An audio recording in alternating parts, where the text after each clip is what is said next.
My book, Tanker Pilot, was published by Simon & Schuster for Veterans Day, November of 2017. It's found on Amazon in all 4 formats: hardback, softback, Kindle, and Audible. One of the great things about being an author of a book is you get contacted by people all over the world. And every once in a while, some of these sleuthy people actually get my phone number. About 2 years ago, I was contacted by a gentleman that really wanted to talk to me.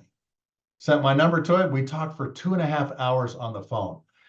He's a military and aviation historian, just like I am. We had a lot of common ground. He currently flies for Alaska Airlines, 737-800s and 900s, but he's flown just about every Boeing airliner that there is, flying not only passengers, but cargo too. I think he even had a stint in the Lockheed L-1011. So tonight, ladies and gentlemen, we're going to hear from my very good friend, Thomas Cappelletti, TC.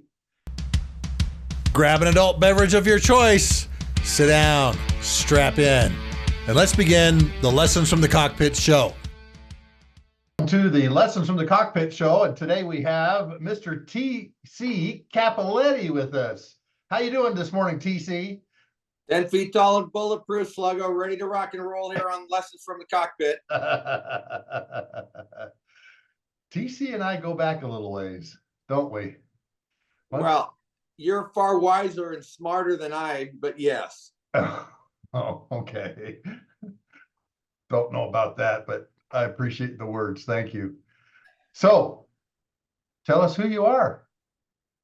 Well, Sluggo, my journey started about 37 years ago professionally. I was a Air Force RTC guy commissioned. I was a non-rated program manager before I was lucky enough to get selected to go to pilot training and win my wings at Willie by the Seashore, Chandler, Arizona, class 9112, the cool spots.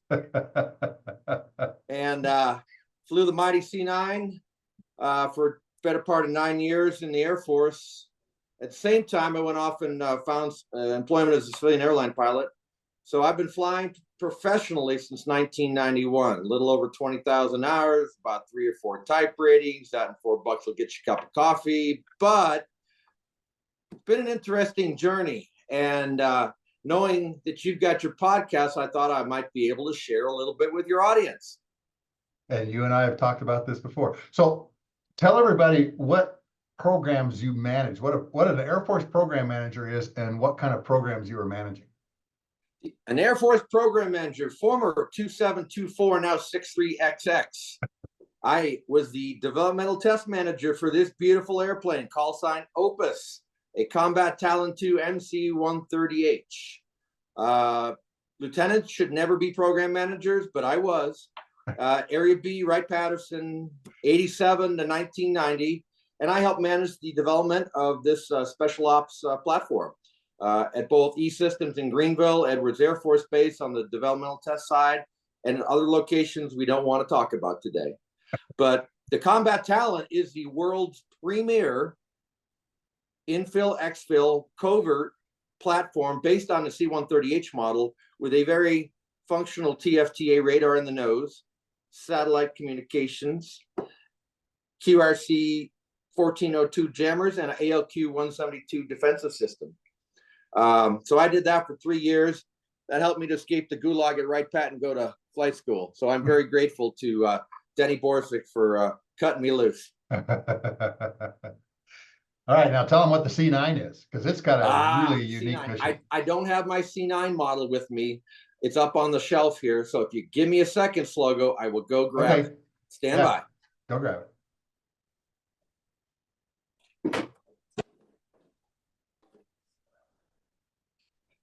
I'm back. Okay. This is the mighty C-9 Nightingale, of which 24 were purpose-built by McDonnell Douglas between 1968 and 1971. And this is an airplane in MAC colors, as in Midnight Air Command or Military Airlift Command. I flew this very same jet 583 for the mighty 73rd Squadron at Scott Air Force Base, the finest flying squadron in the reserve. Hands down, by far, any day of the week. This is not a coin check. Yeah. So the mighty C-9 was an aeromedical evacuation platform, purpose-built, and for the better part of 35 years provided the best care in the air to the entire Department of Defense, whether you're civilian, dependent, or a military member. And sadly, they're all in the boneyard except for 3. One's at Dover, one's at Lackland, and one is on a pogo stick at Scott Air Force Base. Mhm. So what kind of passengers, you say aeromedical evac passengers, just tell the audience, okay, these are the kinds of people that we'd have on, because I know there's a lot of different folks that would get on your plane. So these could be patients, whether ambulatory or in litters. They could be military members, serving members, or their dependents, or DoD civilians. So we would pick them up at one hospital and take them to another. Like we'll take them from Andrews Air Force Base, Malcolm Grow, to Kelly Air Force Base. I'm sorry, Lackland Air Force Base, to Wilford Hall for Center of Excellence, for better care, whatever the need was. We would move patients from one part of the country to the other. Now, there also were squadrons in Japan to cover PACAF, and one squadron at Rhein-Main, later Ramstein, to cover USAFE. That must have been a very interesting mission, because obviously, as a pilot up front, you saw some of these passengers. Is there any particular mission that stands out in your mind from flying the C-9? Well, first of all, Slug, it was probably one of the most rewarding jobs in the Air Force. I got to be honest. Not all of us can pass gas in a tanker. Okay. However, one of the most personally rewarding jobs that I ever had as a pilot, flying the C-9. The one mission that stands out in my mind is after Khobar Towers. They brought patients from Riyadh back to the States, to Charleston. And we went down to Charleston to pick up some of those injured soldiers. And another day that stands out in my mind, I'll never forget, was the green ramp accident at Pope. And we sent 2 airplanes down there when a airplane splattered itself all over the paratroop ramp at Pope. And that was an ugly day. But in true C-9 fashion, we put on our big boy, pants, and big boy and big girl pants, and went down to work. And the nice thing about the C-9 with the AirVac call sign is we had priority over everybody except for the president's airplane, pretty much, except for Air Force One or some of the Reaches or some of the Venuses or some of the silver and gold banner birds. You use the AirVac call sign and you would go direct from Andrews Air Force Base to the outer market Kelly Air Force Base, and they would clear the lane for you. And in pilot talk, that means you can go real fast and everybody gets out of the way. Everybody gets out of the way, exactly. Because every air traffic controller knows who you are and what you're doing, don't they? That's actually in the pilot to controller glossary with that call sign. I did not know that. See what you learn, Sluggo, when you have TC on your podcast? Well, and you're an incredible historian and read a lot and have met a lot of people too. And I'm sure we'll get into that as we talk some more. So tell us about some of the other airplanes commercially that you've flown, because you've flown cargo and passengers, correct? Yeah, I've flown 7.2, 7.3, 7.5, 7.6s, 1011s, DC-9s, MD-80s, as well as the Air Force airplanes I flew. So I've had a very road less traveled career, but I'm very grateful that I got to do what I love for a living. And those of us, we flew, we fly. That's the motto of the Dedalians, and I'm a proud member of Mile High Flight, former member of Willie Flight. But I'm really grateful that I've gotten to do for the past 30 plus years what I love to do. And whether it be commercial aviation or my Air Force career, it's opened so many windows to meet so many cool people like you, Mark, or guys like Nuke Tibbetts, or other, Drifter Toth, Shula Shinnick, Blender Novotny, Don Dunlop, who I hope you get on your show. Just really, the people you meet along the way is one of my lessons. Go right into that then. Relationships. Let's talk about it. Well, you asked me to come up with 3 things I've learned from sitting on a flight deck for 30 plus years. And one thing that I have taken to heart is relationships matter. Personally, professionally, I don't throw phone numbers or email addresses away. And the people you meet along the way in your journey are the most important things that you take with you as you age into middle age, like you and me. Whether it's Tanker Pilot by Mark Hasara, Never Fly Solo by Waldo, my pilot training classmate at Willie. Yep. Shannon Polson, Grit Factor, phenomenal Army aviator. Yeah, great book. Or I think here's a book that I think everybody should read, whatever you do for a living in the flying business. Tony Kern's Redefining Airmanship. Tony's really encapsulated some lessons that he's learned, former tanker pilot, that I think everybody can, there's a takeaway in this book for everybody. I don't sell books for Tony, but this is an amazing book. So go get it, read it 10 years later. You'll have a different perspective. But, you know, the one thing that you know about me, Mark, is I love history.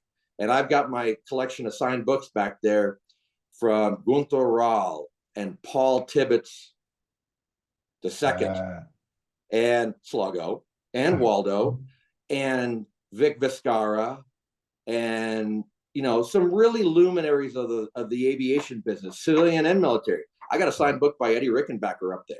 Not only an ace in World War I, but a CEO of an airline later in his professional career. So relationships, people you meet along the way, you share a flight deck with, later in life, you're not flying anymore, you're doing a different job. Those relationships still are important. The members of my pilot training class, we've had a 25th, we've had a 30th, only because I organized them.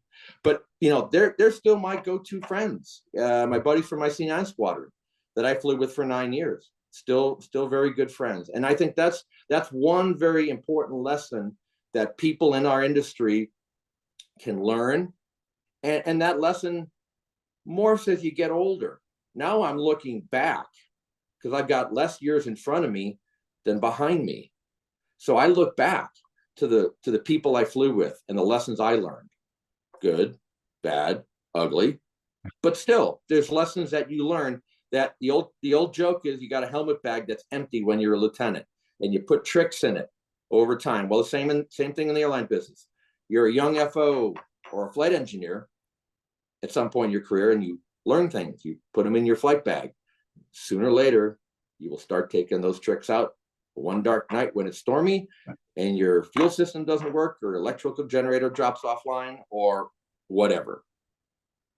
Man, isn't that the truth? You know that. I know that. How many times have we gone to that bag and go, oh, here we go. I got this. My bag's almost empty, Sluggo, because I've used up a lot of tricks. But we've used up a lot of lives, haven't we? I've used about 10 of my 9 lives, Mark.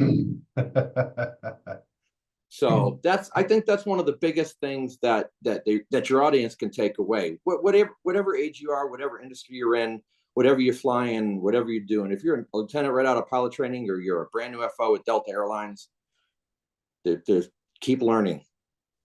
Yeah. Keep building that network. Hey, I want you to tell the audience about one relationship that you have. Tell us about your Navy SEAL buddy that we've been doing stuff for. You gonna make me cry, Sluggo? Very special relationship. My college classmate, commissioning classmate, 1987, Lieutenant John P. Connors, United States Navy, Team 4, Buds 148. For the past 4 years, a dedicated group of us have been working very diligently to put up a statue of John in his hometown of Situate, Massachusetts. And Mark, you've been part of that journey. You came to our gala last June. Oh, it's incredible. That was an incredible night. It really was. But more importantly, that's a relationship that goes back a long time. John was killed in action in 1989, so that's 34 years ago. But to this day, the lessons he taught the rest of us about being a scholar, an athlete, a leader, they still resonate. And that's why 10 of us every other Friday have a Zoom meeting. That's why we commissioned a sculptor to fashion a phenomenal statue of John. And God willing, later this year, early next year, we will dedicate a statue on the town common in Situate, Massachusetts to my classmate. And I think that's another lesson that is often lost on modern day society is there's a lot we can do to serve a higher calling. And I think a lot of us who in our formative years wore a uniform understand that, but you don't have to wear a uniform to serve. You can serve your community, your school, your alma mater, your church, your synagogue, your Elks Lodge, your whatever it is. So Tell the audience what John was involved with, what happened, because it's a phenomenal story, folks. Operation Just Cause, December 1989. We went down south to depose a tin horn dictator in Panama, and John's SEAL team was charged with securing Patia Airfield, where Noriega kept the Learjet. And let's just say the op did not go as planned, and 4 SEALs were killed in action, including John. So if anybody wants to learn about it, go to our website, ameasureofaman.org, and Mark's going to have that in his show notes. I will. And folks, you can obviously contribute to this this worthy cause, and that's why I brought it up. And much appreciated, Mark. Yeah. So you mentioned this gala that we had last summer. Why don't you talk about that just a little bit, because that was an incredible night that Val and I got to go to, and I got to bring my buddy Mike Ryder and his wife Sue. Just an incredibly fun night. Talk about that for just a little bit. So the standing joke is 2 A model tanker pilots walk into a bar. Yes, Mark, that you were party to a wonderful evening. Where we A, celebrated John, and B, looked forward to dedicating the statue. We had the 1/3 maquette that Chas Fagan has created, that he will scale up to an 8-foot bronze statue. But more importantly, we had 250 people who came there to honor a guy who's been dead for 34 years. Yeah. And the fact that his mom at age 89 was there, his brother, his 2 sisters, at least 15 Navy SEALs from different eras, and then Bob Beeler, who retired as a 2-star Air Force guy and a 4-star civilian equivalent, yourself, Mr. Ryder, some of my classmates from WPI, a lot of Holy Cross NRTC guys, including the current Assistant Commandant of the Marine Corps, General Chris Mahoney, call sign Mo. Big shout out to Mo for joining us in Boston. But we were next to the Constitution in a tent on a windy, rainy Saturday night to honor a Navy SEAL. And the fact that 15 of his teammates would show up, 4 of them who fought with John in Panama in 1989, tells me that there's still a story to tell. And, we call it A Measure of a Man. That's our website. Fashioned after a Reader's Digest article in 1990 called Measure of a Man by Malcolm McConnell. But to this day, those lessons resonate. And as, the fire still burns. And, honoring a classmate honors everybody who served this great nation since 1775. Particularly somebody that gave the last full measure of their devotion to their country. Indeed. To their country. So you mentioned a lot of airplanes that you have flown, okay? I want to go through a few of those just real quick, okay? 727. What was that like flying in a 727? Because think about that, TC. I thought about this. There are probably listeners or their children who have no idea what a 727 is. Model. Of course.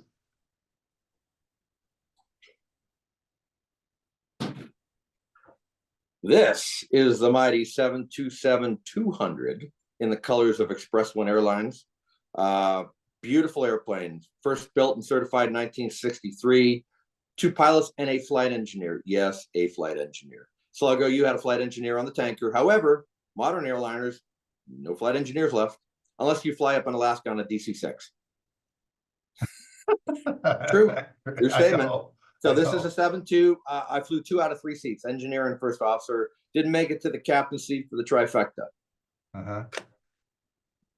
And I've not heard of that airline.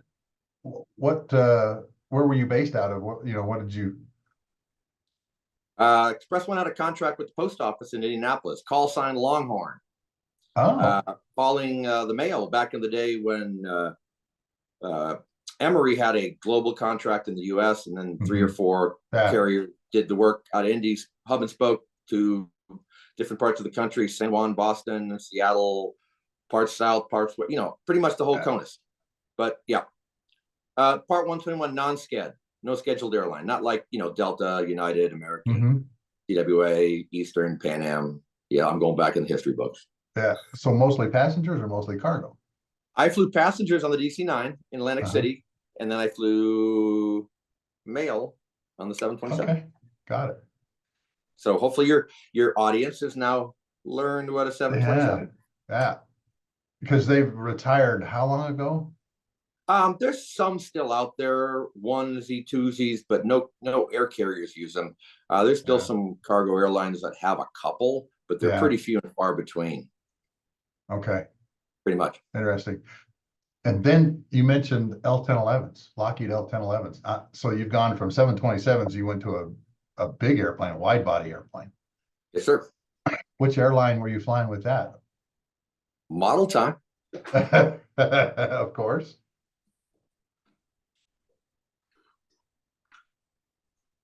I was lucky enough, Mark, to be a flight engineer on this beautiful airplane. For that airline? TWA. Oh, yeah. The Lindbergh line, Trans World Airline. Yeah. Charlie Lindbergh. Yeah. There you go. Where are you based out of? JFK. Okay.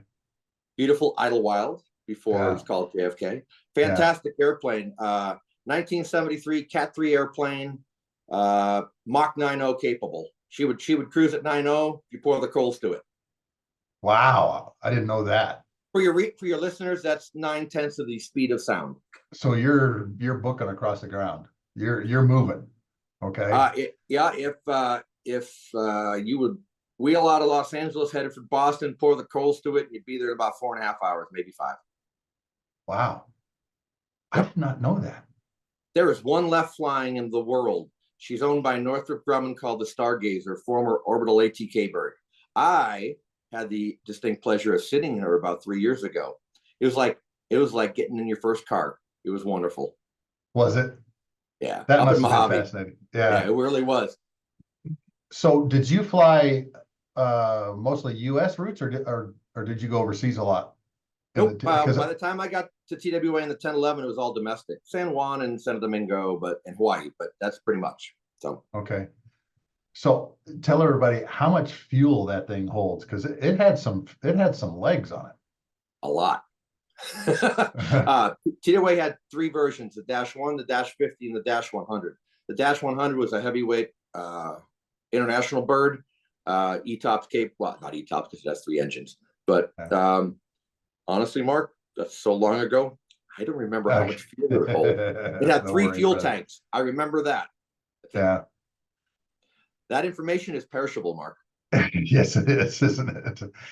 Explain to listeners Cat 3, what a Cat 3 approach is, because this is some pretty incredible mins that you can take this thing down to. Cat 3 is a low visibility approach. So at 200 feet, you're a Cat 1. And when the clouds are 200 feet above the runway, it's called a Cat 1 approach. You can see the runway at 200 feet, you land. Cat 2, you can get down about 50 feet with a radio altimeter. That's an instrument in an airplane. I don't have one of those in my den. Sorry, Sluggo. Cat 3, 600 feet. If you don't even have to see the runway. If you have 600 feet of visibility, you see the lead-in lights, you will land. You are not flying the airplane. It is flown on autopilot. The L-1011 flew on autopilot. 3 autopilots, 3 IRSs in triple mix. Cat 3, 1973. Beautiful airplane. TC, have you ever had to do a Cat 3 approach? Yes, I have, Mark. The airplane I currently fly is Cat 3 capable, the Boeing 737. Flew Cat 3s in the 57 and 67. So the autopilot is landing the airplane. The auto brakes are stopping the airplane. After you're done with the auto brakes, you taxi off the airplane, runway. I'm sorry. Yeah. Your hands are well, your hands are Yeah, you're just kind of yeah. hovering around in case something goes wrong. You I are your understand hands that. near the yoke, but you're not flying. The autopilot is flying. So tell everybody, TC, is there a particular Cat 3 approach that you did where you're like going, oh, I'll remember this one? Well, there's only Cat 3s in certain airports: Salt Lake, Denver, Atlanta, Dallas, JFK, Boston, Seattle, Portland, LA, San Francisco. You know, Big cities. Phoenix, not Riverton, Wyoming. Okay, just to pick a random airport. One that I remember, Mark, you don't do a lot of them. You train to them every year. You have to recertify every year in the simulator. But I've probably only flown about a half a dozen, no kidding, Cat 3 weather approaches, and mostly to Salt Lake and Denver. Those are the two places you get fog or snow, or the Bay Area.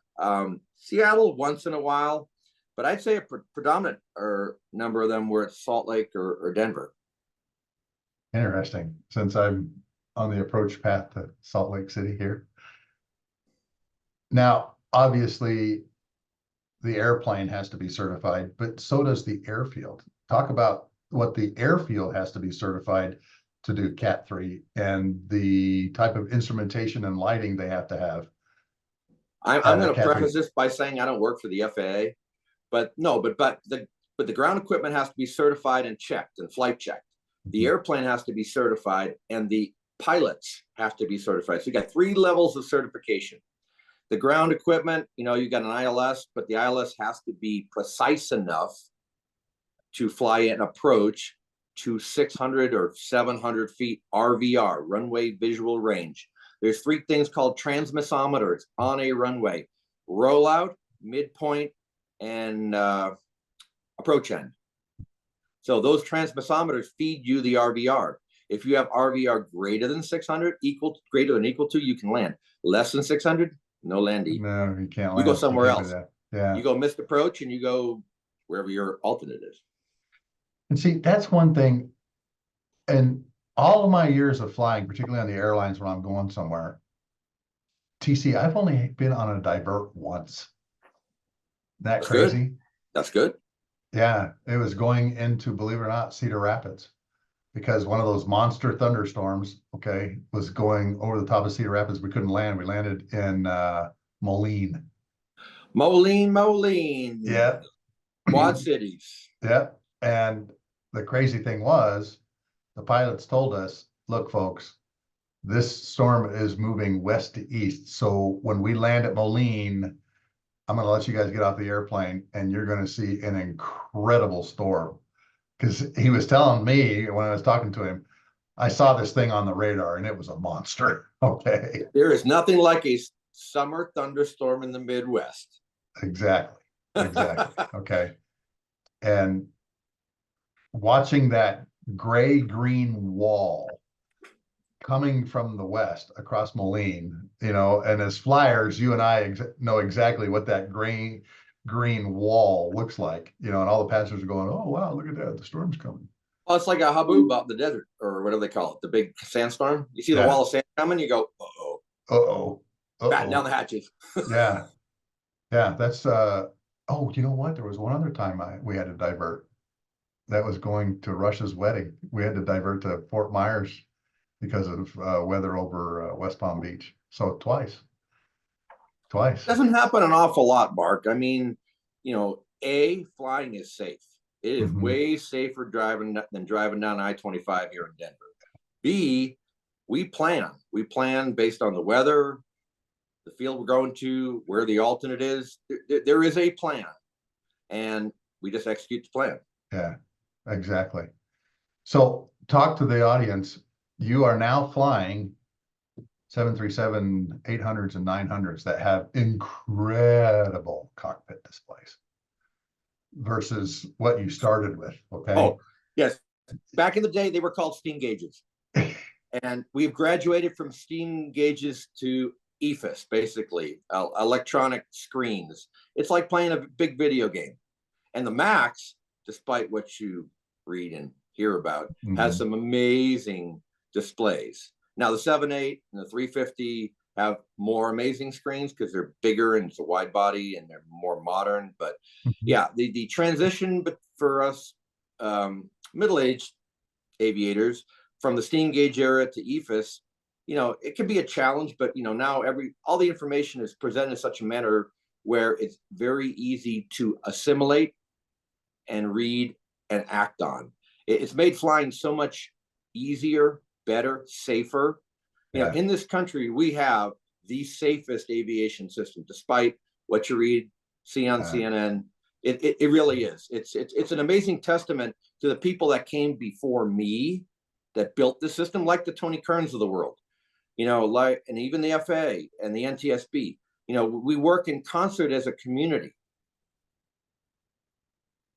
And I used to work at Rockwell Collins. I got to see some of those displays, and it's amazing. Yeah. But the heads-up guidance system, man, the HUD, oh my gosh. Well, the HUD that you look through presents all the information you see down on the EFIS screen. So the HUD is another level. It projects all the information, so you don't have to look down. You can look through the HUD, basically a clear piece of combiner glass through your window out to the outside world, and you can fly the airplane looking through the HUD. Civilian airliners have HUDs. C-17s have dual HUDs. Yeah. Fighters, of course, have HUDs. Yeah. Heads up display, meaning your head is up. You are looking through the glass into the outside world, whether you're doing BFM in a Viper, an Eagle, or a Raptor, or whatever they call an F-35, or you're flying a civilian airliner to a Cat 3 approach. That's really what it's there for, to lower your minimums and provide you more situational awareness, what we call SA. Yeah. And some of the equipment that I saw when I was working at, it's now Collins Aerospace. You had the heads-up guidance system. You had, what was it called? Synthetic vision, where you had all the terrain on the map, on the display in front of you. And then you had also the system that allows you to look down through all the muck. Okay, what was it called? Enhanced vision. Oh my gosh. Yeah, you got synthetic vision, enhanced vision. Only the BizJet guys have that stuff. The Bombardier, the Global Expresses, Gulfstreams. Civilian airliners have really not adopted the synthetic vision or EVS technology as much as the BizJet world, to be honest. I did not know that. So you guys don't have EVS and stuff? There are some airliners with synthetic vision and EVS, but predominantly not. You'll see that on Gulfstreams, Bombardiers, Falcons, the BizJet world. Maybe we need to explain what EVS is. Enhanced Vision System. Tell everybody what that is, just real quick. It's a synthetic aperture radar that presents a view of the world onto a combiner glass on a HUD or an EFIS display. So what the radar sees, you see, but you may be in the weather. Yeah. It can be used for terrain avoidance, and it can also be used for weather avoidance, like you're flying through clouds. It's more information. It's this SA thing we're talking about. Provides you higher level of SA. That's all. Yeah. And SA is good, Mark. SA is very good. We had a simulator. I flew into Jackson Hole, Wyoming in a snowstorm. Yeah. And my gosh, I was able to get right to the runway because all that information was right there on the heads-up display, and of course on the displays out in front of me. I mean, it was, and you and I started with electromechanical ADIs and all that kind of flying stuff. VOR outbounds, VOR inbounds. Yeah. Litton 92 IRSs, no GPS. In your world, you had a navigator doing cell shots. Yeah. Yeah. Yeah. Just like Magellan. Think of where the aviation industry, military, civilian, has come from the late 80s to 2024. It really has been a paradigm shift for all you buzzword people out there about how technology has changed how we do our job. It really has, hasn't it, TC? But you mentioned too, it's made it so much safer. So much Incredible. safer. So much I mean, safer. the flying public needs to know that it is so safe to get on an airliner today and go from point A to point B, as compared to 1960, 1970, 1980, 1990, the aughts. We have an amazingly safe aerospace system in this country and worldwide. I mean, you can fly all over the world. You get on an airplane in Salt Lake City and you can be in Paris in 9.5 hours. Yeah. And then if you want to go to Dubai or Riyadh, you get on another airplane. And go a lot longer. Yeah, exactly. Yeah. So, Hey, that's a good question, okay? Because like the 777 ERs, my son flew one from LA to Christchurch, New Zealand. That's a long time to be in an airplane. 14 hours. Yeah. Yeah. Talk about how a pilot crew manages that kind of a flight, because obviously there are more air crew members on board on some of these longer flights like this. Well, just like Sluggo, if you had a longer mission, you take an augmented crew, you take an extra pair of pilots, and somebody would get to rest every 2 hours, subject to aircraft commander's discretion. However, in the civilian airliner world, anything over, let's just say 8 hours, you need a third pilot. It's called a relief pilot. So 777, A350, 787, LA to Christchurch. You're going to have 4 pilots. You're going to, because over 12 hours, you're going to have a double crew. So you're going to have 2 pilots. They're all 4 going to be on the flight deck at takeoff. Then 2 are going to go back and rest in a dedicated rest area upstairs, out of view of the flying public.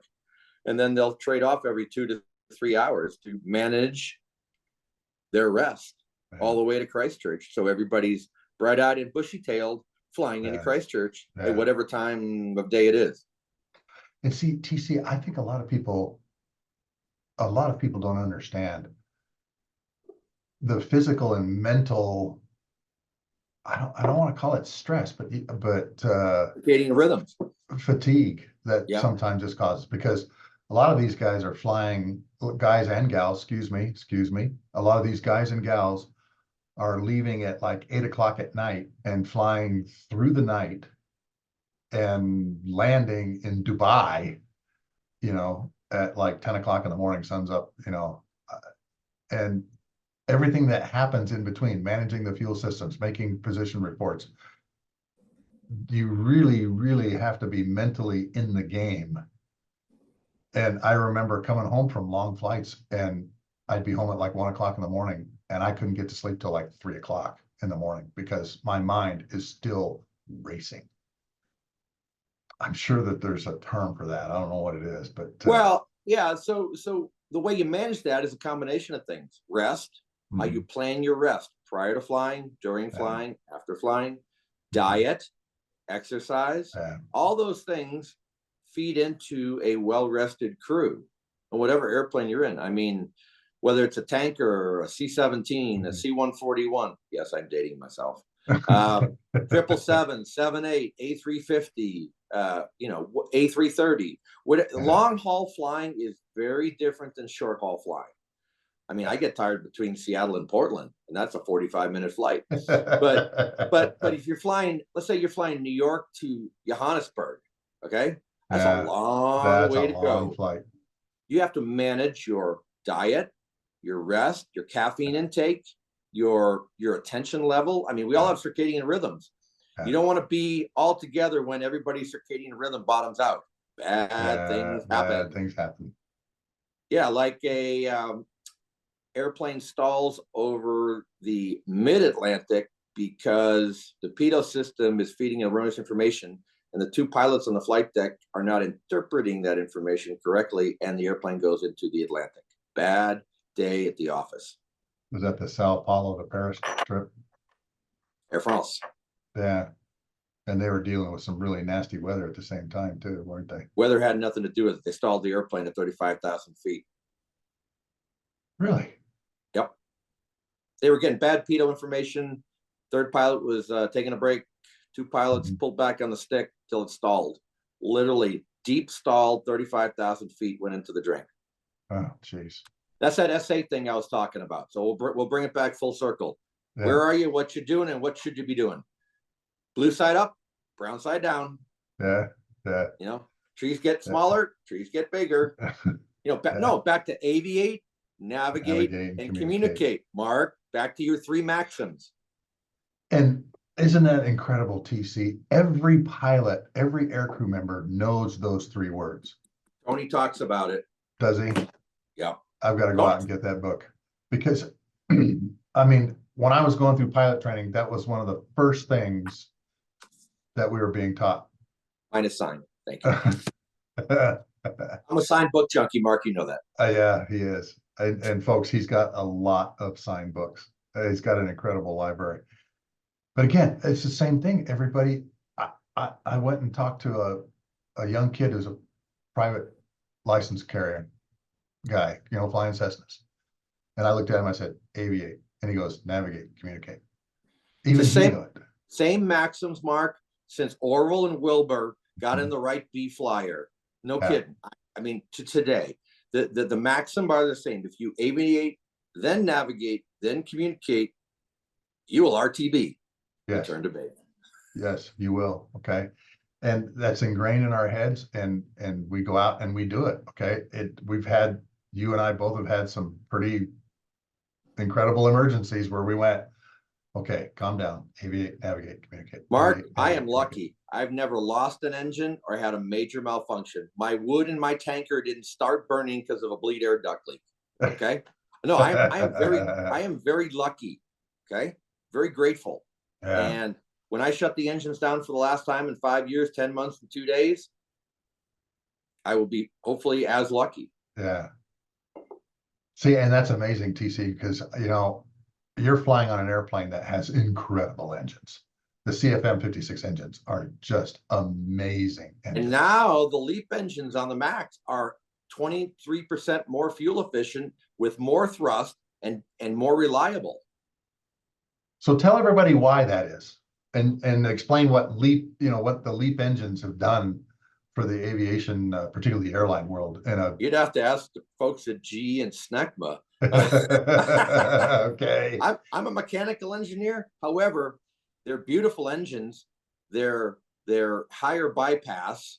They burn less fuel. They're more eco-friendly. They put out less emissions for the same amount of gas. And so they're quieter, you know, all the above. As engine technology improves, the GE 90X highest thrust rated motor in the civilian world at 125,000 pounds of static thrust per motor. Oh my gosh. Yeah, baby. She's kicking it. But, you know, whether it's that or the Trent or the RB211 modern versions or the LEAP engine technology, because of metallurgy and computer control, they're not electromechanical controls anymore. They're all electronic. They have a brain in the engine that meters the fuel way better than I can with my throttles. Way better. Yeah. So, you know, gallon for gallon, an NG versus a Max 737 at cruise, way more efficient with the Maxes driving the LEAP 1 Bravos. Wow. And see, you and I started with what, J57s? And so what are the three useless things in aviation, Mark? Gas in the truck, altitude above me, and the runway behind me. So that first thing, gas in the truck. If I carry the same gas load and I go further, I'm more efficient. Yeah, exactly. And that's why the CFM56 engines on the KC-135 literally paid for themselves. Except for no thrust reverser. You know what, TC? I know that story. I know you do. That's why I brought it up. I know that story, okay? Just real quick. I was in Guam and a GE engine engineer was on my tanker because he was going to Kadena. And I asked him, you know, I said, who are you? You're civilian, you know, but I don't normally see civilians on the tanker. And he goes, oh, I'm with GE and this is how we move around and everything like that. He was former military, okay? And so instead of getting on an airliner, he just got on military jets and would go across, okay? Save a little bit of money. And he said, yeah, I love being around all the military folks. And I asked him, I said, so, you know, what kind of a GE engineer are you? And he says, oh, CFM56s. And I go, why? Yeah, okay, question time. Why in the world did we take the thrust reversers off? And he goes, dude, you need to talk to Strategic Air Command about that, because that was a decision they made. He said, for your listeners, Mark, prior to a certain day and time, there was a thing called SAC, run by a general named LeMay or John Chain, or a long string of phenomenal warriors, which became Air Combat Command when the bomber and the tanker communities merged. George Kinney, some SAC. incredible guys. Strategic Air Command, Strategic Air Command. And great movie too with Jimmy Stewart. Yeah, it is a great movie. It is a great movie. And I asked him flat out, I go, why? And he goes, Strategic Air Command requirement. I said, why? What do you mean? He said, they knew the tanker crews hadn't used them, and so they weren't going to put them on. I'm like, well, all the E models have thrust reverse. And he goes, sorry, Captain, we made all of these things. We said all these things in front of them, and they just said, nope, The other thing is moving the main engine control out from underneath the bottom of the engines because of pod scrapes. And he told me the price of the engine with thrust reverse and the MEC on the bottom versus the SAC price, and I was shocked, But he was right. But that's the evolution of the industry. I mean, thrust reversers are not counted in your takeoff and landing data. Honestly, no, they're not. They were Benny. They were Benny. The brakes are, and the auto brakes. Versus thrust reverse. Thrust reverse is not counted by Boeing, Airbus, Lockheed, Northrop Grumman, General Dynamics, whatever company's making airplanes. Bombardier, Dassault, not figured in your takeoff and landing data. And he told me this is how they made up for it. They put 5 rotor brakes on the arm arms. There you go. Instead of 4 rotor brakes. Well, the Maxes have carbon fiber brakes now, and they're much more efficient, much more. Yeah, because there's been a couple times where I've landed with hot brakes. I've landed heavy. You just go out to a holding pad and they put a fan on your hot brake. Yeah, exactly. And that's exactly what they did. Because you melt the fuse plugs. Yeah, and that's exactly what we did. I remember one instance I landed heavy, in an R model, and we said, okay, 5 rotor brakes, and we looked at all the data and everything in the book and everything, the performance data and everything. You mean the flight engineer looked at all the data in the book? No, because you got to remember, we didn't have a flight engineer. We had 2 pilots, a nav, and a boom. We didn't have a flight engineer. I retract that statement. Yeah, the KC-10 has a flight engineer, but the 135 didn't. And honestly, since you brought it to Gucci, this month they've started to fly the Guccis to the boneyard at Davis Monthan. My jury is still not out on that, brother. You're the tanker subject matter expert. I'm just an airlifter with a mini Mac patch. I'm worried about our ability to move things, but that's for another discussion some other time. That's for another podcast, Mark. Yeah, it's for another podcast. Okay. But yeah, he told me, he goes, your leadership is the one that did this to you. And they made up for it by putting 5 rotor brakes on the thing. And like I said, the only time I ever had hot brakes was, of course, flying into Kadena, because we just gotten the R models, and I landed heavy one day and had the crew chief go down, and he goes, yeah, they're warm. I said, okay, well, let's just sit here for a while, turn into the wind, and we even had a performance sheet that said, okay, if you landed at this weight, that means they're this hot, you have to wait this long at the end of the runway. And there was actually procedures, point into the wind or have somebody come out with fans, depending on how heavy you were. Sure. But, and civilian airlines have similar charts. Called brake energy charts. Yeah. Your gross weight, the pressure altitude of the airfield, how much energy you've put into those brakes, how much energy you need to dissipate. Yeah. Because energy can't be created or destroyed, right? Yeah. You have to convert it from potential to kinetic. Yeah. It's one of those things. Let's leave it to the pointy nose physics majors. Yeah, exactly. Okay. And I used to joke with my boss when I was a systems engineering manager at Rockwell. I've gone as far in engineering as my political science degree will allow, and she just laughed at me. But I had all this experience in all these different airplanes like you did, and that made for that made up for a lot of the engineering stuff that I didn't You know, know. honestly, some of the best pilots are history majors. You know, you don't have to be an engineer to be a pilot, and that's true. You Yeah. know, because like we talked about earlier, where you're learning these tricks, put them in your bag. Yeah. One day you take the trick out. Doesn't Yeah. Nobody cares what kind of sheepskin you got on the wall. Mm-mm. Is it? Can you aviate, navigate, And communicate. Yeah. Honestly, that's if you learn those three things in your formative training, they will serve you well for the rest of your career. And they'll probably save your life at some point in time. They have saved many. Many. Mr. Sullenberger, Captain Chesley Sullenberger, being the best example of that with his amazing first officer, Jeff Sykes. Yeah. Amazing. On that day, their SA was high, and they performed flawlessly. Yeah. You can't ask any better example of aviate, navigate, communicate. He just happened to navigate to a river called the Hudson. Clearly The only option he had. The only option he had. I know, and it was clearly out of the box thinking, going, okay, we're in the Hudson, okay. Yep. You know, and you know, in the movie, the first thing he's worried about is, did we get everybody off board? Do we have all 155 people? And remember, they're going to different sides of the river. They're going to different sides of the river, and he didn't know. You know, that is Mark. As you well know, that would be the aircraft commander's first concern or the captain's biggest concern. Did I get everybody off the jet?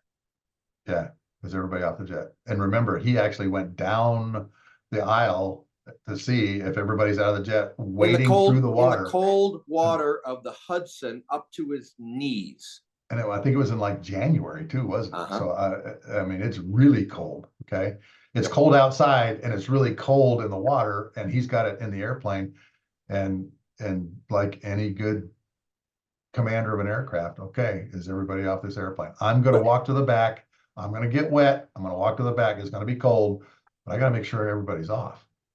But tying that back to our three maxims of flying: aviate first. They landed the airplane in the Hudson. Navigate. They found the Hudson. Yeah. 3, he made very few radio calls to New York departure or approach or whomever. When he told them he wasn't going to Teterboro because he couldn't make the runway, he said, we're going in the Hudson. That's all he said. He was focused on flying that airplane to save the people that he was charged with as passengers.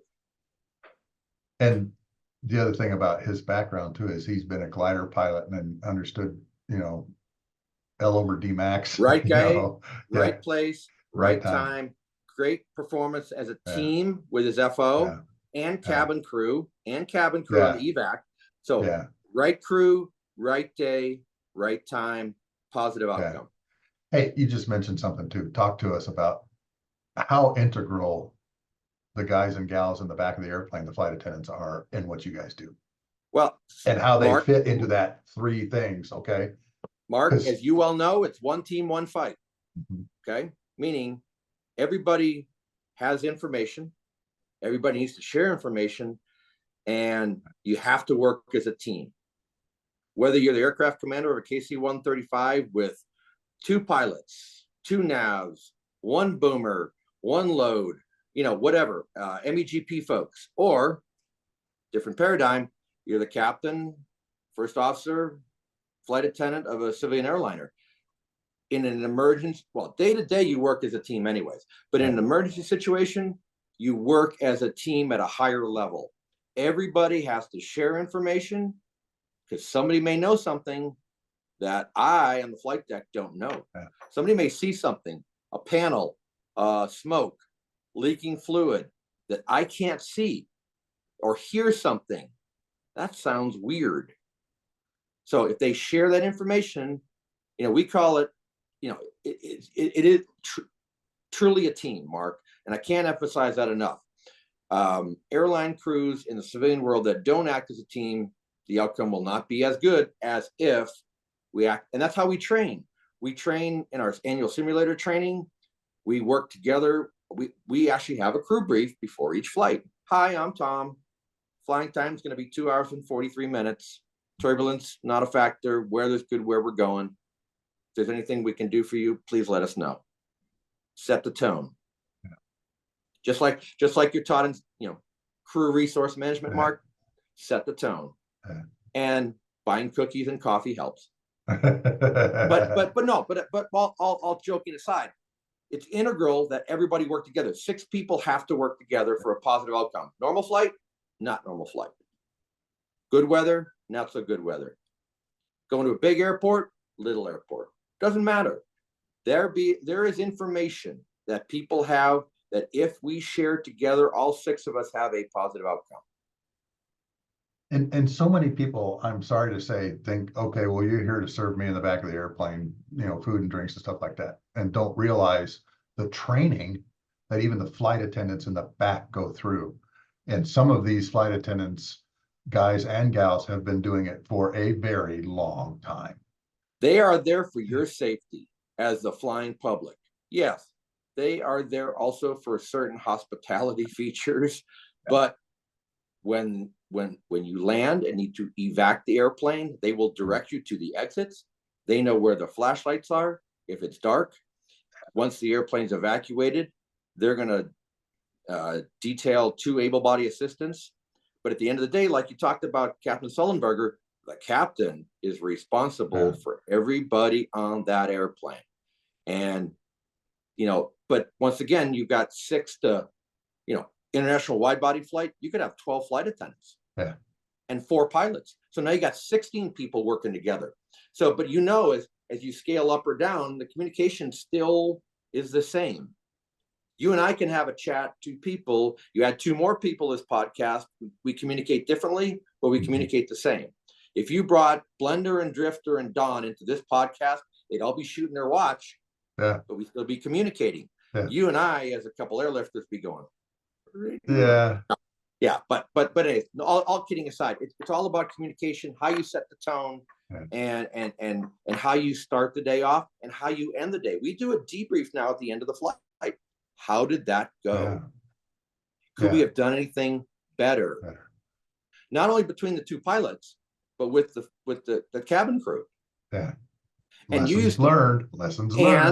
lessons learned from the cockpit, or flight deck as we call it now. But Mark, you did the same thing after a tanker mission. Yeah, we did. You'd go back to the squadron or back to the VFW or wherever one conducted debriefs, and you'd have that same discussion. So you offloaded 20,000 K versus 25,000 K. How'd that go?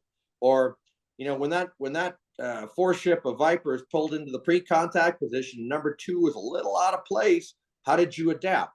As Clint Eastwood would say, adapt, improvise, overcome. Feeds right back into aviate, navigate, communicate, doesn't it? So, but no, truly, you start with a tone, you end with a debrief, everything goes better. You know what, TC? I just thought of a classic, probably one of the best cases of how the cabin crew in the back saved everybody on the plane, and that was that recent Japan incident where the wide body landed on the de Havilland. Okay, they got everybody out. We're talking the one, the A350. They got. I think it was All Nippon 314, something like that. Anyway, that airplane. JL. Was it JL? Okay. The cabin crew got everybody out of that airplane on fire. So do you know that according to the FAA, a cabin evac has to happen within 90 seconds. Everybody has to get off the airplane within 90 seconds. That's how the airplane is certified in the cabin. I didn't know that. That's how the airplane is certified. Now, you are entirely correct, Mr. Sluggo. That crew of that JAL A350 did a phenomenal job. They got everybody off safely. Everybody might have had a little bump, scratch, bruise. However, that is going to be a bellwether of how to do a cabin evacuation going forward. So we're going to learn from that, not only with a composite fuselage and how it burns, to how that cabin crew performed and how they integrated with the flight deck. The flight deck would call the evacuation. If they're not able to, then the flight attendants will call for the evacuation. but let's say they all worked as a team. Yeah. And that was a domestic flight, high density domestic 787. Yeah. They worked as an amazing team. So let's go back to aviate, navigate, communicate. The flight attendants do that too. They communicate to the flight deck what they see, what's going on, what do we need, and how can we do this? And it's incumbent upon the people on the flight deck to work as a team. Because as you well know, there's no I in team. Yeah. Yeah. Yeah. That cabin crew did I mean, just incredible. Okay. Amazing. I mean, the airplane's on fire. One of the engines is still spinning, and they got everybody off, and everybody's alive. I mean, that was amazing, particularly after a runway incursion, and they landed on the Coast Guard. It's a Japanese Coast Guard de Havilland. So as we all talk about, Mark, and you've heard this before, the causal factors: communication, night, lighting, fusion. We'll wait for the Japanese authorities to come out with that report, just like we all wait for the NTSB to come out with any report in the US. You know, we don't play Monday morning quarterback. Mm-hmm. We listen, we learn, and as Tony will tell you, you move on with the lessons you learn in Redefining Airmanship. This is a great book. No, I am not a salesman for Tony Kern, but this is an amazing book. Should be read by every private pilot to ATP, from co-pilot to examiner pilot in the Air Force, Navy, Marine Corps, Coast Guard, CBP. Doesn't matter what you do, corporate pilot. Yeah. All right, so let's get into your helmet bag of tricks, man. What's your next lesson learned? We've talked about relationships. We talked about aviate, navigate, communicate. What else? Don't do a low-level flyby at Parks College in a C-9 with the former chief of Max Stanoval in the audience. Okay, you got to tell them what happened. That's a lesson learned. Well, you know, in my formative years in the mighty C-9, we were tasked with doing a flyby at the Parks College grass strip on the east side of the Mississippi in Illinois. All the squadron director of operations said was, quote, "Don't get violated," end quote. Famous last words. Okay. Yes. Yes. What is Mac, Air Force Reg 6016, all those things that are instructions now. Yeah. So lesson learned is when you're a C-9 crew member, co-pilot, no people on board. This was an empty airplane trainer. We were down in Little Rock doing some transition work, coming back up to Mississippi, cleared in hot by the air boss, coming across show center about 100 feet off the deck, doing about 320 indicated, which is fast for a C-9, slow for an F-15, at an air show. So legal air show airspace, according to the FAA. So surface to whatever, 5,000 feet, 0 to VMO, MMO. But it was not well received. So there were 3 passes done. 1 clean pass with the gear up, 1 configured pass with the gear down like a missed approach, and the 3rd pass that I did. So the clean pass was done by my dear friend Bill Stevens, who came across show center about 100 feet, smoking, pulls up into a chandelle, left downwind, and I then fly the configured pass as a missed approach, totally legal. Craig my dear friend Craig O'Mara flies the 3rd pass. We go back to Scott Air Force Base on a Sunday afternoon. We finish up our drill weekend. And then Monday morning, the director of operations calls all 3 of us and goes, "Hey, did you guys do a flyby at Parks?" And we all go, "You told us to." Yeah. Remember, you told us to. Right. You asked us to.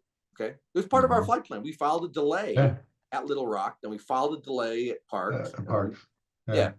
So Monday morning, we're like, yes, you asked us to. Yes, we did it. Did you guys really fly a clean pass 100 feet off the deck? And to which I said, I have no knowledge of such pass. However, Bill Stevens goes, "Yeah, that was me." Bill used to fly F-106s in the Guard, so he was used to going fast and low. Craig O'Mara had signed for the jet as the aircraft commander, actually instructor pilot, evaluator pilot. Yeah. So Craig is now going, "Oh, there go my wings. Should I just retire now or quit now?" And luckily, the outcome was nobody got in trouble. Our squadron chief pilot made good, made happy with the former chief of State of Al, retired colonel, who happened to call the current chief of State of Al, said, I saw one of your airplanes, blah, blah, blah. And there was photographic evidence, Mark. Of course. So, Craig, Bill, and I each have a photograph of the C-9 doing a clean pass at Parks College, about 50 feet off the deck, smoking down the runway. And see, so the lesson learned is, if you're a C-9 co-pilot or aircraft commander, don't do that. That's that discretion being the better part of valor thing. But you learn, okay? So you learn that fast forward 25 plus years, and I'm not going to do that anymore. But see, that's totally in the comfort zone of a 106 guy, isn't it? Eagle guy, Viper guy, Rhino guy, Bug guy, they're all Saber used guy. to that. Yeah, take your pick. 102, 104, 105, 106. He didn't think anything of it. He didn't think anything of it. I'm like, let's come to the break at 300, pull into the, do a Mr. Pro, do a option. Okay, to the pattern. Bill thought nothing of dropping down to 50 feet above the grass strip and coming show center to show the taxpayers what their money was paying for that day. And it was a beautiful thing, Mark. We still laugh about it. Only one guy didn't like it. Those crusty 06 Max Stanaval guys, they got no sense of humor, brother. That's funny. So, okay, on to the next one. Got one more for us? Wow. He asked me about 3 lessons from the cockpit. We talked about what are the maxims of flying: aviate, navigate, communicate. We talked about building relationships and nurturing them, over a career. See, we talked about what not to do in a C-9. I'll finish it up with be a student of what you do. Learn. Great. Keep learning. Great. Even middle-aged dogs can learn new tricks. I am living proof that middle-aged dogs can learn new tricks. Read, and read feeds into learn. Keep reading.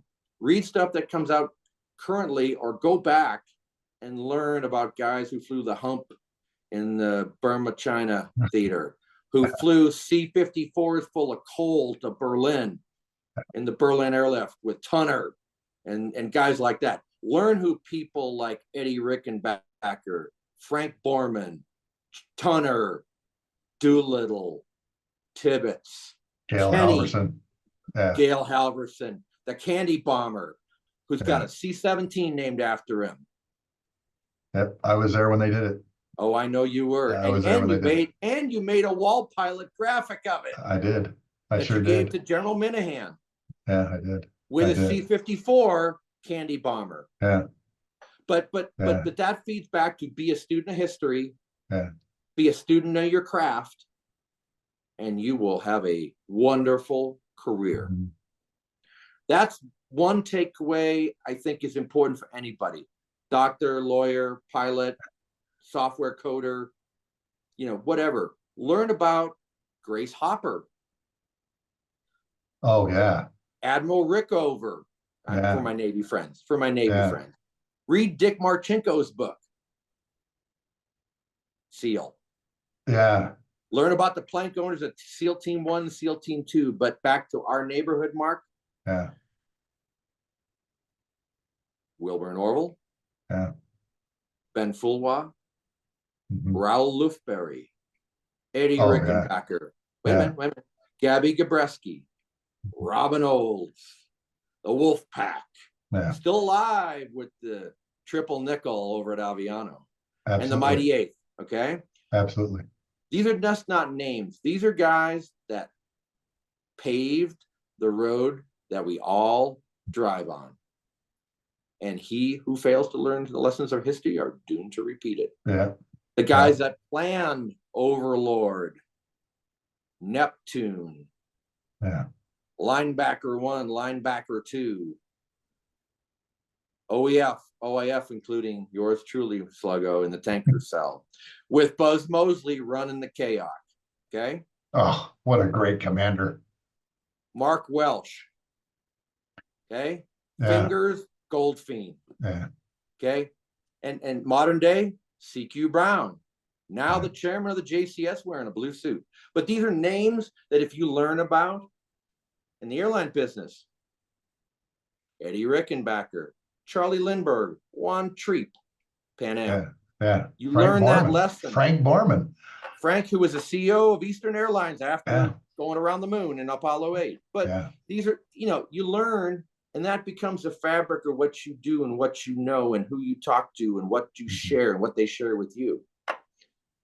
I had the amazing opportunity to fly with a guy last week, captain at Alaska Airlines, whose dad was a 747 captain for Northwest Airlines, who had flown for North Central before that, which became part of the Northwest.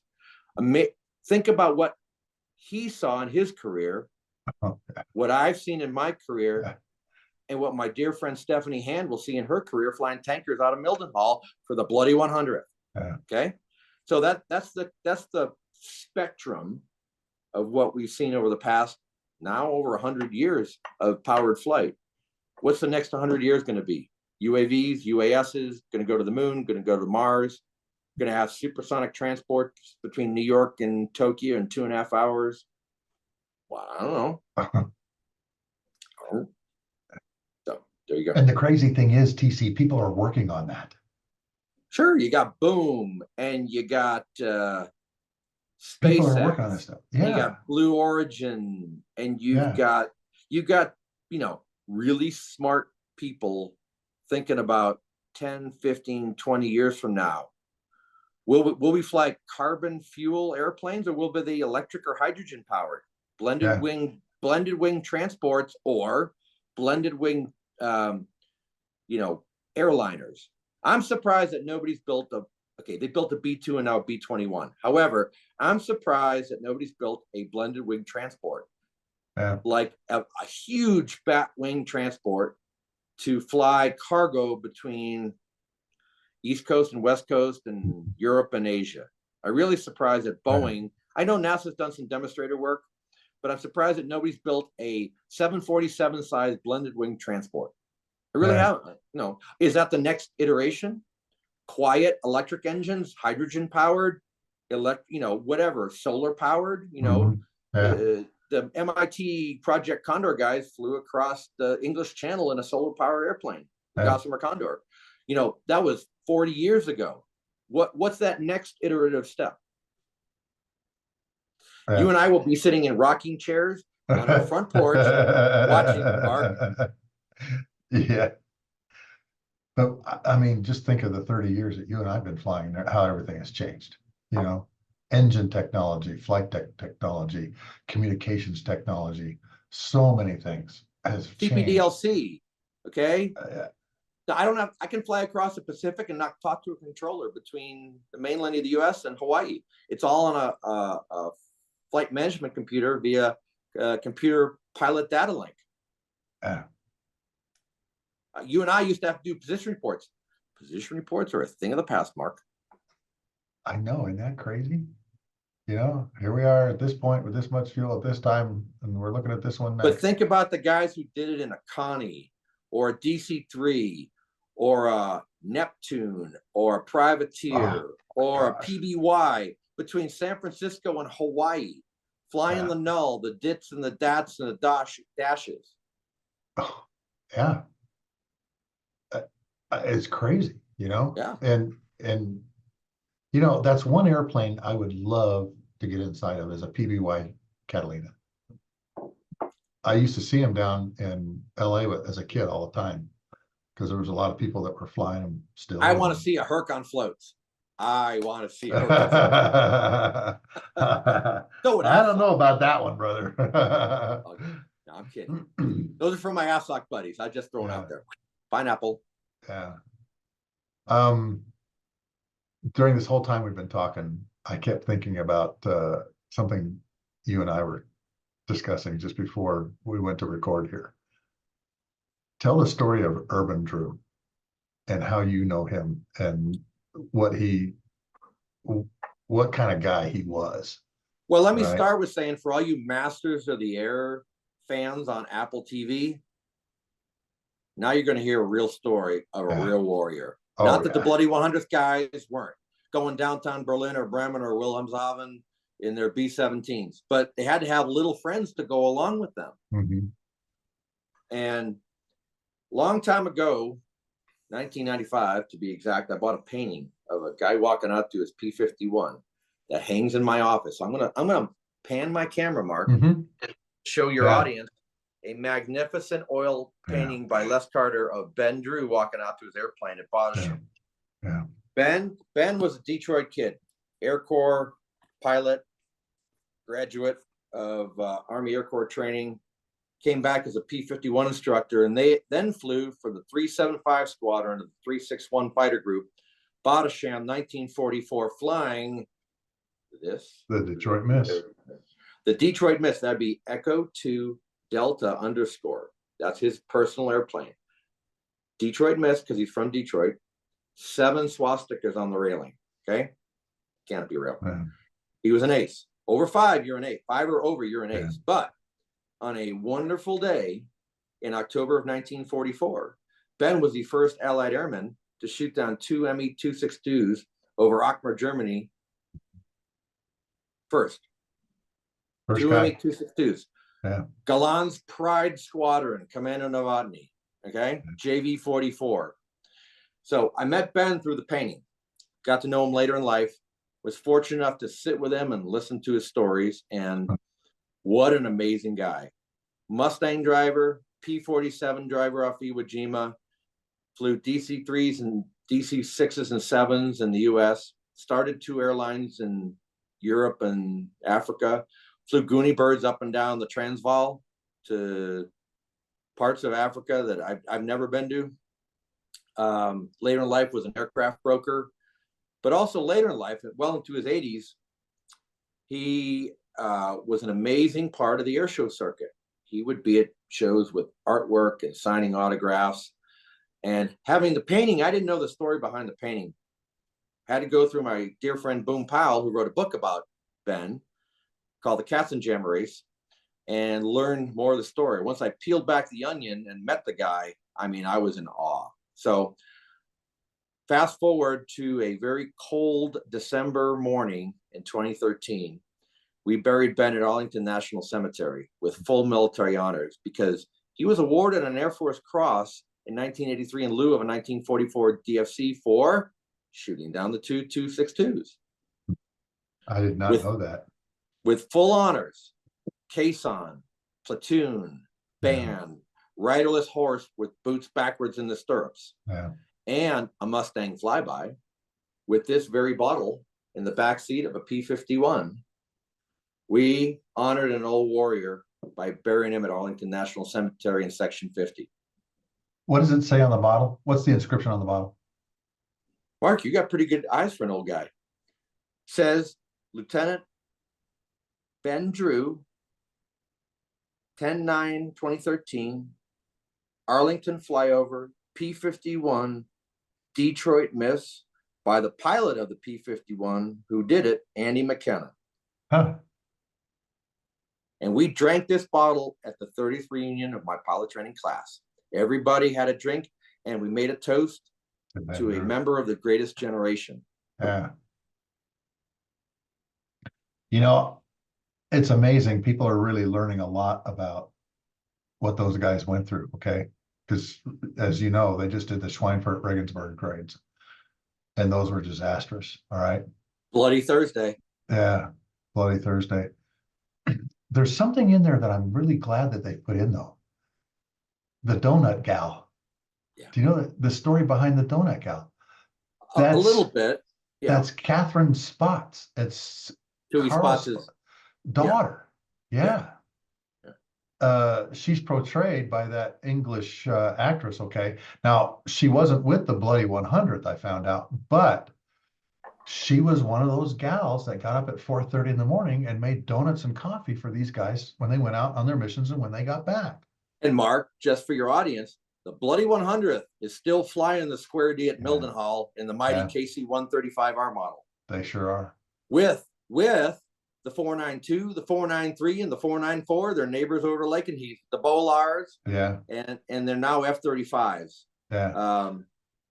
I did a special wall pilot deal for them. They asked me, we want something that we can put in the front of our squadron so when everybody walks in, they know we're a tanker squadron. And they put the nose arc from their B-17s on their 15 KC-135s, 12 That's KC-135s. cool. And so they had me draw up the nose arc. And so when you walk in, you have the airplane and it's a head-on view. And underneath the wings, it's got every piece of nose art from the Bloody 100th on the represented underneath the wings on both sides. Well, Mark, one thing that your audience needs to understand is, you know, you and I both served this great nation for many years, but the service of the greatest generation in the ETO, in the 8th Air Force, was nothing short of magnificent. Yeah. Going downtown in an unpressurized B-17, either with little friends or not, all the way to Berlin, all the way to Regensburg and Schweinfurt, all the way to Bremen, all the way to Wilhelmshaven up on the North Sea, the sub-pens that Saint-Nazaire, and then flying down to Africa after you go all the way to Germany. Yeah. You know, it really is a testament to that greatest generation that Tom Hanks and Steven Spielberg have really portrayed with great authenticity. Yeah. And a lot of emotion there. You know, sadly, most of those gentlemen are gone, but their stories live. Their stories live in books, in movies, and with guys like you and me. And the people at the Bloody 100th at Mildenhall, they still are the torchbearers for that Square D group. Yeah. And guys like Chad Mansky, who was the commander of the Bloody 100th as a tanker wing. And today's current, you know, leadership at Mildenhall, or at the Young Tigers at Kadena, or at the Triple Nickel at Aviano. You know, these legacy squadrons have a story to tell. And I'm really glad that Masters of the Air is telling that story for a wider audience. Yeah. And I understand that the Air Refueling Wing got a special privilege to see a couple of the episodes before they were published, before they were out. Okay. As they should. Ryan Garlow, I think, is the wing commander there now. He's a patch wearing guy too. He went through our school. And for your audience, he's a weapons school grad. He's a weapons school grad. Yeah. Thank you. And they got to see, I guess, some of the episodes. I don't know how many. And he put on his Facebook page, he goes, wait till you see this, folks, because it's Mark, can you imagine incredible. Being 22 years old, strapped to a Boeing B-17 with your sheepskin coat on, 50 mission crush cap, and a pair of headphones, flying all the way from Thorpe's Abbott to Berlin and back, and living to tell about it, or not? And living through 25 missions, or not. How many thousand crew members did the mighty 8th lose? Well, they lost, what was it?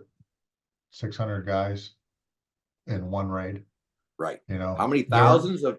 Yeah, they weren't all killed. Some of them became POWs. Some of them actually made it, which is portrayed in the movie.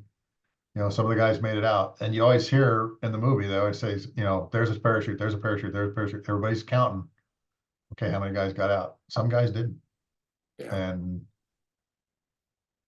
I like how it portrays the history of all this too, because right after the Regensburg raid and everything, they're like going, we can't go downtown daylight anymore. Without Mustangs and Jugs. Yeah, and the Mustangs were just showing up. The Mustangs were just showing up at the end of 43. Exactly. And they were A models. They were A model Razorbacks first. Yeah. This is a D model with the bubble canopy for your audience.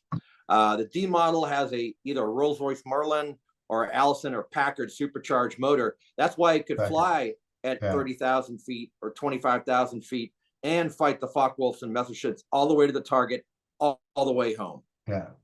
Because it had drop tanks. Yeah. Because we didn't have aerial refueling in World War II, Mark, right? Right. You had to have drop tanks. You'd toss the drop tanks if you went into a dogfight with the Luftwaffe, but you could go all the way from, you'd meet up over the channel just like in Masters Yeah. of the Air. You'd Yeah. meet your strike package, over the channel, take them all the way downtown Berlin and all the way home, or Cologne or Bremen, or take your pick, wherever they were going. And Ben led 50 Mustangs with the bombers all the way to Germany and back, and he lived to tell about it. Yeah, which is amazing. Age 24.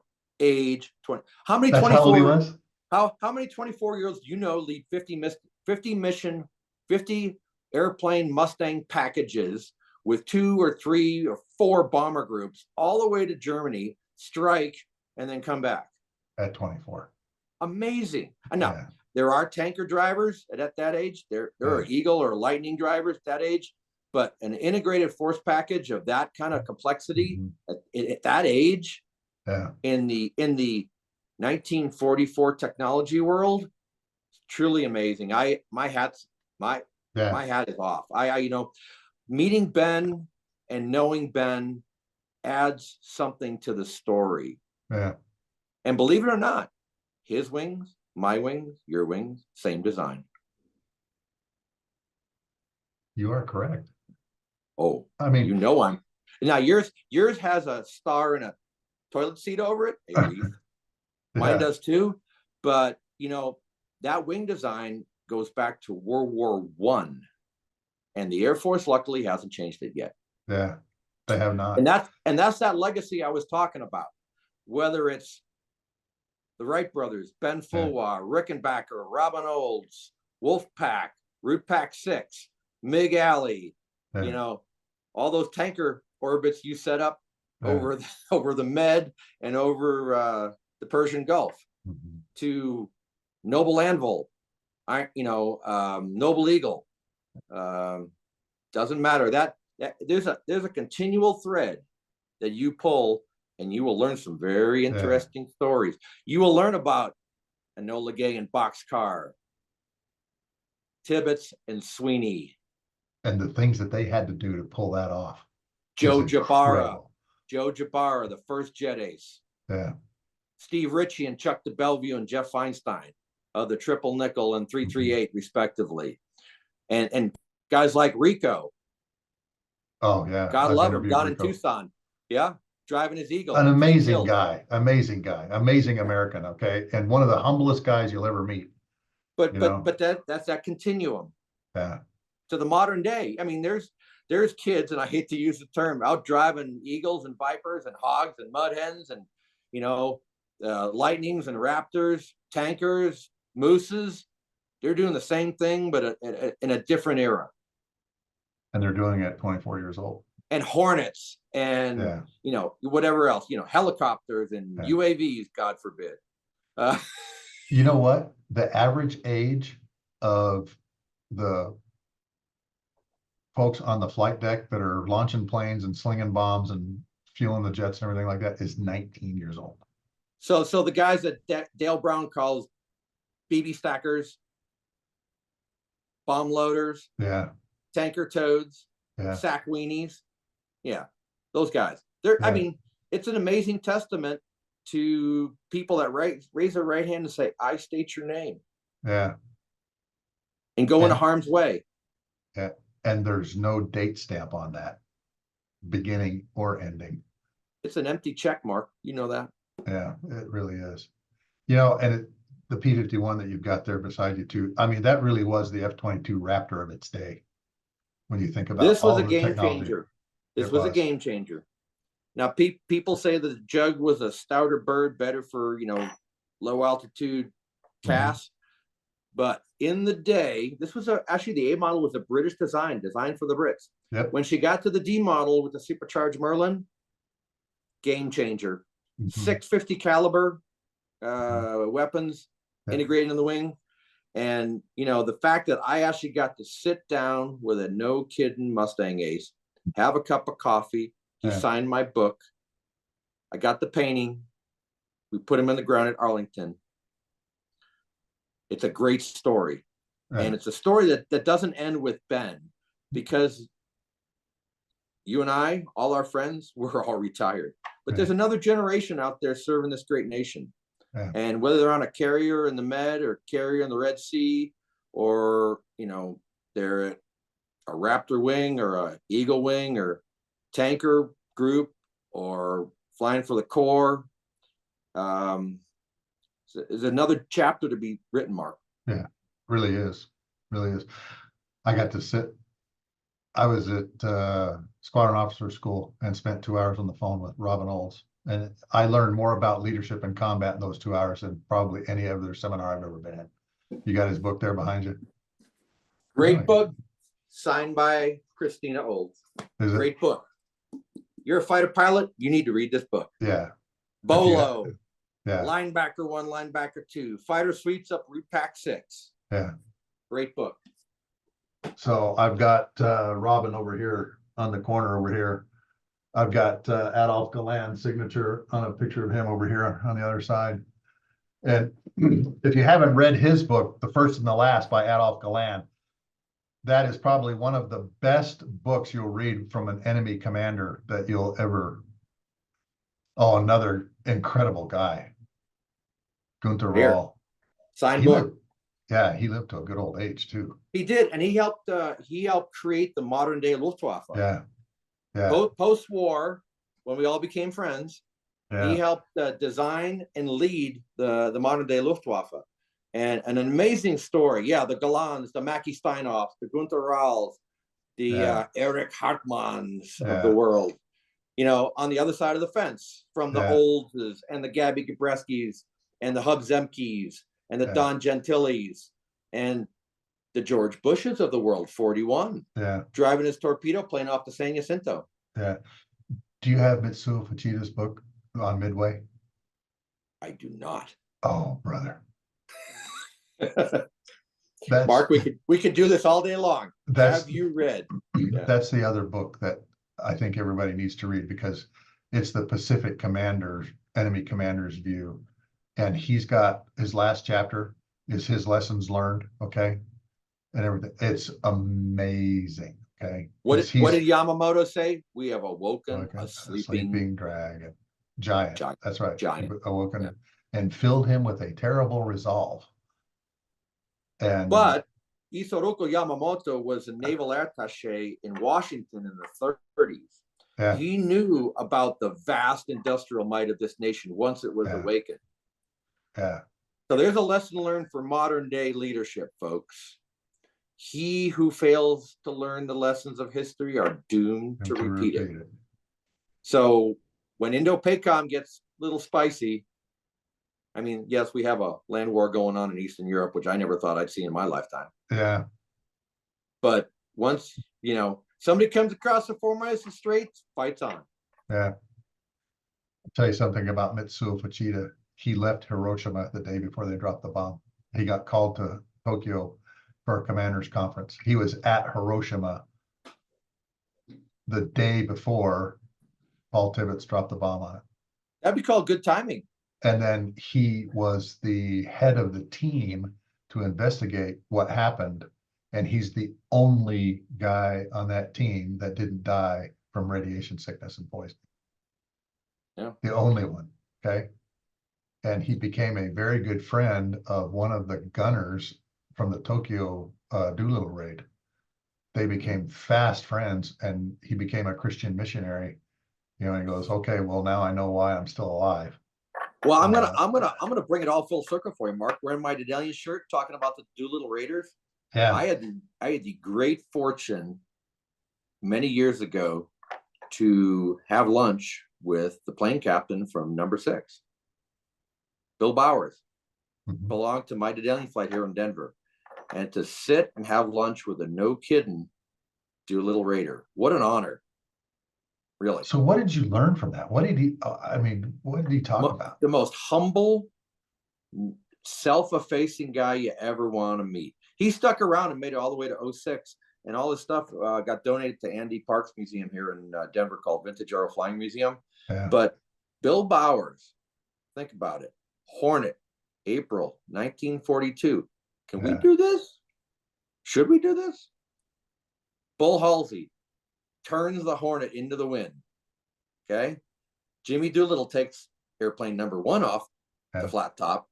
Nobody knows if he's going to make it. They all circle above and wait for everybody to get off the boat. Warm up. And they you know, they end up going downtown Tokyo.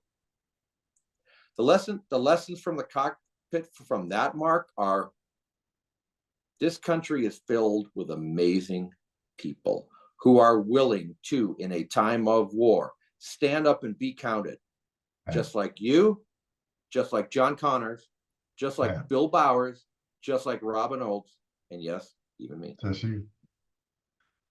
And to think about how they did that, how they pulled that off, you know, I mean, we've got these amazing cockpits that allow us to navigate all over the world, you know, and they're doing like clock to map the ground. Needle ball airspeed, Yeah. with a whiz wheel. With a whiz wheel. Navigator literally is needle ball airspeed. Yeah. I told my son one day, I said, yeah, man, we went to the moon, you know, on a slide rule. And my oldest son looked at me and goes, Dad, I have no idea what you're talking about. Hey, What's Mark, where's your rule? whiz wheel? I know you got a whiz wheel somewhere in the office. Come on, pull it out of the closet. I don't have a whiz wheel. I've got a plot. I've got the old plotter though. I've got my plotter back there. Okay. All right. But yeah, slide rule. Okay. That was the calculator of the day. Okay. And we used to do our weight and balance in the tanker with a slide rule. The booms had a slide rule. So All one right. piece of data that did not evade cranium is 68,650, which is the empty weight of a C-9 Alpha with JT8D-9A flat rated 14.5 at sea level. Beat into my head as a young lieutenant. Yeah, at an early age. Yes. I'll bet. But well, brother, we've been talking for an hour and 45 minutes, man. Well, I hope I didn't Good break your camera, Mark. No, this has been great, man. This has really been good. Hey, I just want to say this is fun for me. Great to be on Lessons from the Cockpit. Yeah. Wish you a lot of success because what you're doing is important. It's part of that educational process. It's about learning where we came from, where we're going, but also where we've been. And each of us has a story. Yeah. And that's what I say in my opening, increasing critical thinking skills both in the air and on the ground. That's why I do this. And to get these stories out because everybody's learning from them. As you heard me say on June 3rd of 2023, Mark, I pointed to Lexington and Concord, 20 nautical miles to the north of Boston, Massachusetts.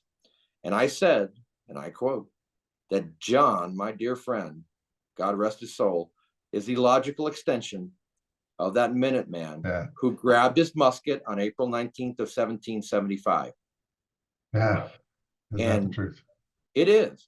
And you know, that's not some altruistic pie in the sky theory. It's the truth.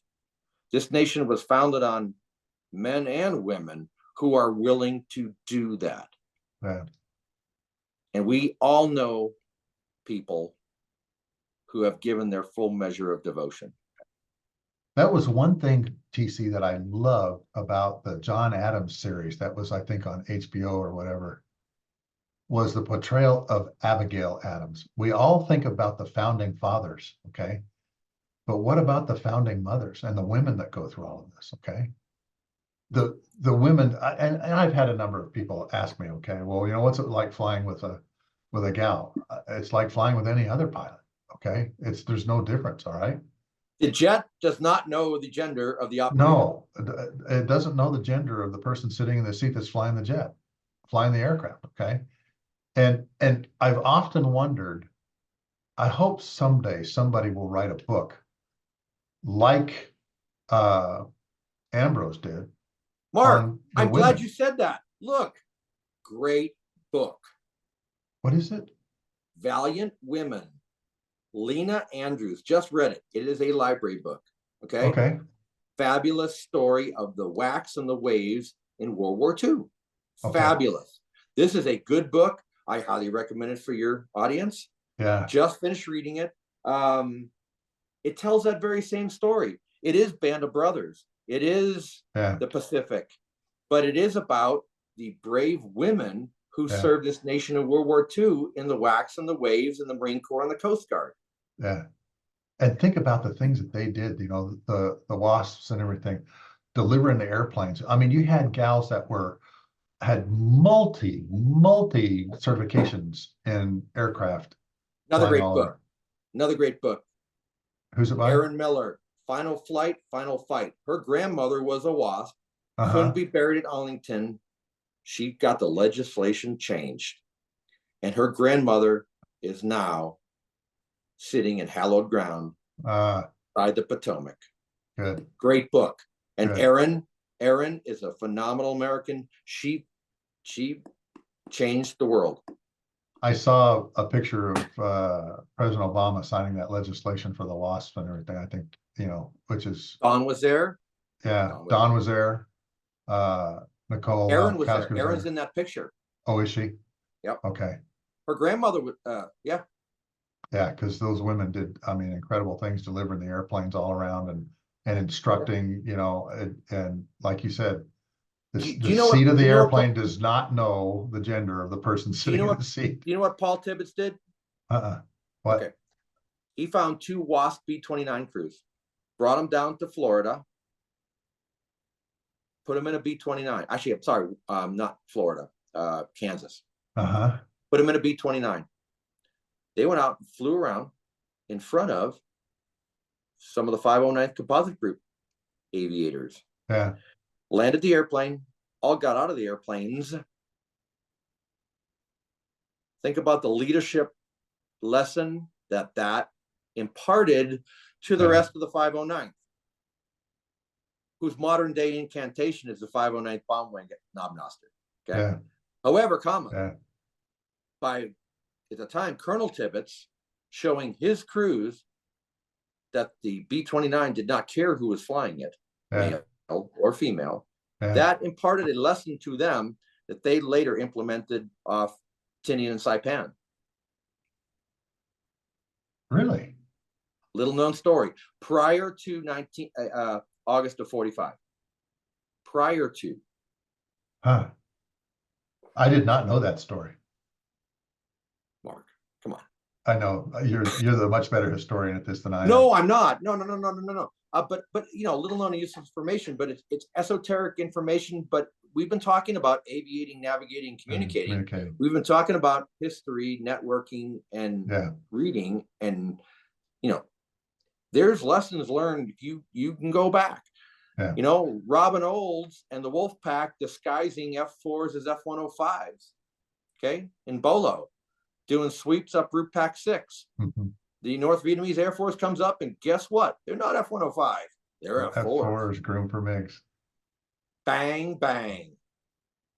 And see, that was one of the questions I asked him in squadron officer school. I said, he says, well, what do you want me to talk about? I said, sir, I want to know the history of the Bolo raid and the Tai Nguyen steel mill raid. And he said, Captain, you got plenty of stuff to write with and write on? I says, I got a legal pad here with 2 pens. And he goes, how much time you got? I said, sir, I have as much time as you're going to give me. Yeah. I said, what are you doing? He says, well, I'm watching the Army-Navy football game.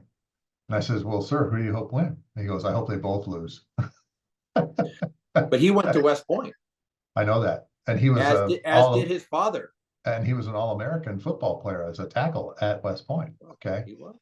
But he started off with a young captain in a bar one night going, boss, I think I got an idea of how we can smoke all these MiG-21s that are coming. Okay. And that gentleman's name was John Beauregard Stone, John B. Stone, who is still alive down in Florida. I'm a river rat, so I've got the directory to where all these guys are. I'm going to start having them on. Yeah, so you mentioned that, Sluggo. Stand by. Yeah. Yeah. And the river rat coin. Awesome. I've got the patch on one of my flight suits. For your audience, the river rats originally were the Air Force air crews who went downtown, Hanoi, Haiphong, over the parallel. Yeah, the Red River Valley Fighter Pilots Association is what it started as. Started by Scrappy. Yeah. Yep. And now you know, they let tanker guys, everybody else in too. Hey, Okay, Mark, do you know they it's a just great opened up a foundation. museum? They just opened up a museum in I Bowling Green, do know, Kentucky. I do know that, and it has Dan Cherry's airplane there, I believe. Okay, And 550. the docent there is a dear friend of mine, Craig, call sign Pontiff Pope. Oh, is it? The Pontiff was the driving force with Aggie Stedman and Jammer Yeah. Moore and some of the other rats behind the Yeah. museum. And yes, they do have General Cherry's MiG killer. Yeah, and folks, you know, we're talking about this association, and of course, we talked about John Connors and the Red River Valley Fighter Pilots Association. The River Rats is also another great organization that gives scholarships out to the kids of guys that have gone down, guys and gals that are no longer with us. They do incredible work, and of course, you can contribute Put that in to your them show too. notes, Mark. Yeah, I'll put the link in my show notes. Okay. And you got to have a link to Dick Jonas's Nickel on the Grass. You know, I did that. I've actually done that. Aerosonic, baby. When we took my son out of school and went to Europe, we took Travis out of school and we homeschooled him in Europe for 80 days. And I said, there's a couple places I want to go, Normandy being the biggest one. But I wanted to go see where Patton was buried. In Luxembourg. In Luxembourg, yeah. He's buried in Luxembourg. He's there all by himself in one little section. He's with his boys. He's with his boys, exactly. He's with his boys, okay? And I put a nickel in the grass, okay? And of course, you know, people are, well, why'd you do that? And there's a history behind the nickel in the grass and everything. And I'm not going to sing, Mark, because nobody wants to hear me. However, I did the same thing for Ben Drew at Arlington. Every time I'm there, yeah, boom. Yeah, yeah. It's our way of honoring those that have gone before us. And Patton was incredible, an incredible commander, obviously. Yeah. And my wife took a picture of me saluting his cross and with the nickel on top of the cross and everything, his marker. And it was tough because the Carillon bells had been playing and I had this big lump in my throat because I'm looking at the gravesite of a guy I don't think we'd ever be able to produce again. Finest military tactician of his generation. Oh, yeah. Yeah. Yeah, one of the most incredible guys. Doolittle, yes. Yeah. But Army tactician. Let's just and, you know, and Kinney was the tactician in the Pacific, you know. Yep. Doolittle was the tactician in Europe after the Doolittle raid. Okay, he's the guy that unleashed the Mustangs on the Luftwaffe and really got rid of them all. Okay, I mean, he's the one who really did something. So anyway, obviously mom needs help. I see you looking over the screen. And anyway. Yeah. Hey, TC, I'm going to let you go. Thanks, Mark. Thanks so much for spending 2 hours with me here, brother, and talking about all these things and people. And again, you're going to explode the internet now if you upload this podcast, you know. Well, you know what? Yours is going to be the first one we're going to do video. We're going to do audio and video because I now have a YouTube channel that we're going to put them on. All right. But I got to pay homage to a dear friend. Yeah. The guy who gave me this, George Nolly, another podcaster. Yeah. You know, you and George are doing great stuff. So I go, so thank you very much. I'm honored to be on your show. Love to show you my models. We talk about books, airplanes, coffee, bourbon. But we talked about relationships. We talked about knowing your history. Okay. And we talked about, obviously, okay, yes, pilots do things, all right? And sometimes they're really smart and sometimes SA isn't quite there, okay? All right. But like you said with the C-9, you had a F-106 pilot in the seat. He's used to that. You know, some great lessons here, brother. Thanks again for being on, brother. Thanks, Mark.